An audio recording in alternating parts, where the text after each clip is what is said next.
Last Sunday, 3 EU member states went to the polls in elections that'll determine the rest of the decade in Europe. With presidential elections in Poland, presidential elections in Romania, and parliamentary elections in Portugal. The Romanian presidential election has had to be rerun a second time because in the first round, an absolutely bonkers far-right candidate, Georgescu, managed to do a massive campaign of voter manipulation.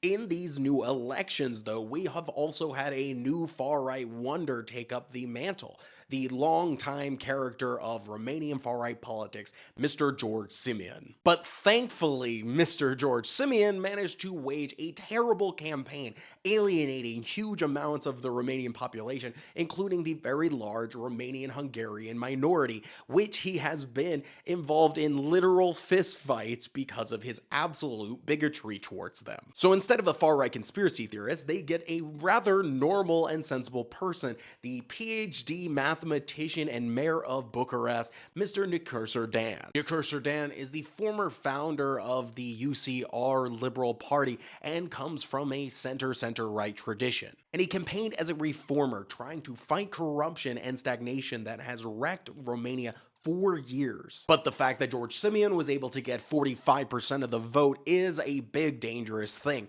It means many Romanians have been taken into a conspiracy theory world of the far right that characters like Georgescu and George Simion and also foreign actors hoping to dismantle Romanian democracy can latch onto. This is no different to many of the other far right conspiracy theorists that we have in our own domestic politics. And honestly, one of the big takeaways of all three of these elections is that the far right is here to stay in European politics because it has become so normalized. In Poland, they had the first round of their presidential elections, and this is another matter where we don't have just one far-right party, we have far-right parties, where in a bizarre twist of fate, the Law and Justice Party ends up becoming the most moderate of all the far-right parties because the two confederation parties, one that wants to create a fascist utopia and the other that wants to create a fascist monarchy, are putting in numbers of votes in the low and mid-teens. And whereas Rafał Trzaskowski did very well, and the Civic Coalition managed to come out on top with a big part of that first round vote, we're looking at a situation where a huge amount of Poland in that first round voted for far-right candidates. And whether or not the voters for Menson or Nawrocki are going to transfer over to Law and Justice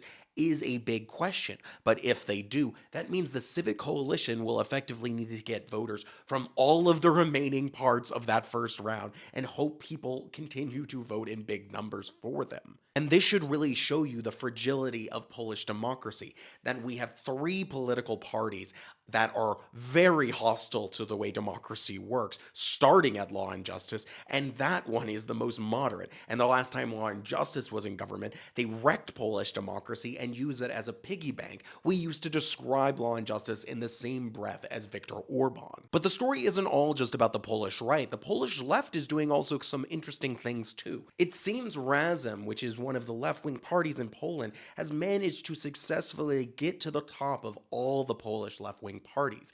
And if we were able to move together Luvica, Razum's vote, and everyone else we could kind of generously say is in the progressive swing of things, they actually have the vote to possibly get to a second round in the next presidential elections. And this means we shouldn't count out the left in Poland. Things are happening, but unfortunately, they are climbing up a very, very big hill. Also, I would like to thank all the Polish people in Mongolia who overwhelmingly voted for Razum. The Polish Kurotai has spoken. Now, while things are kind of grim in Poland, there is still a chance that the liberal mayor becomes the president of Poland. The situation in Portugal the other night, well, it's much worse. Over the last few years, a far-right movement has blossomed rapidly.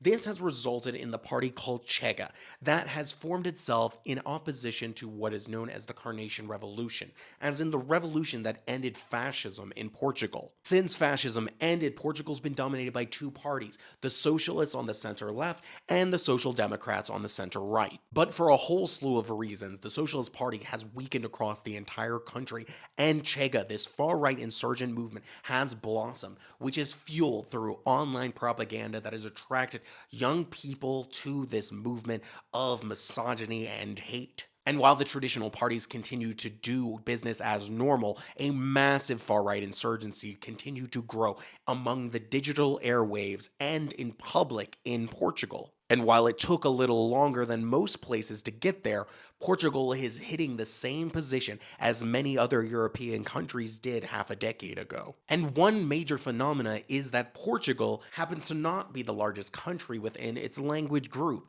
with Brazil going through its own far right movement, meaning that propaganda produced over there for the Bolsonaros are going right into the minds of Portuguese people, which means people's brains have been cooking in religious conspiracy nonsense being sold by Chega for years at this point. Meanwhile, the two main parties are not participating and competing in this culture warfare that is happening every day in the minds of every Portuguese person, meaning that the party has suffered and the socialists have moved into third place. And without a massive investment in the cultural battle to change minds, to convert people into your political ideology like the far right is doing at all times, they will continue to dwindle. But if they want to reverse course, it is a simple matter of funding the cultural sphere and fighting back in a big way. Changing mind requires many voices out there pushing the things you want people to think. But the worst is